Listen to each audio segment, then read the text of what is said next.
আমার মামাকে নির্মমভাবে হত্যা করছে। এর বিচার আমরা সর্বোচ্চ শাস্তি চাই।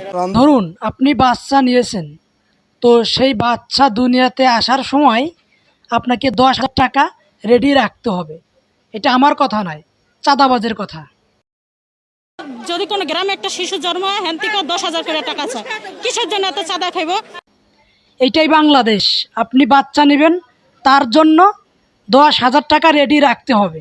বাচ্চা চারা সবাই মিললে আমার চাচার এম করে মারছে, এই চাঁদার জন্য মারছে। দেখুন অবস্থা, এখানে এক কৃষক বাচ্চা নিয়েছে, 10,000 টাকা চাঁদা দিতে পারে নাই। নামে মামলা হইলে বা ওকে নামে কেউ সাক্ষী দিলে ঠিক আছে, এখন রাখবো না, এরকম করে খেয়ে লাইব। তার জন্য তাকে কুপিয়ে হত্যা করা হয়েছে। কি হতভম্ব! এই নিয়ম প্রত্যেকটা দেশে চালু হবে। তাদের দ্রুত ক্ষমতায় আসার সুযোগ করে দিন ইনশাল্লাহ, এবং 10,000 টাকা করে রেডি রাখুন।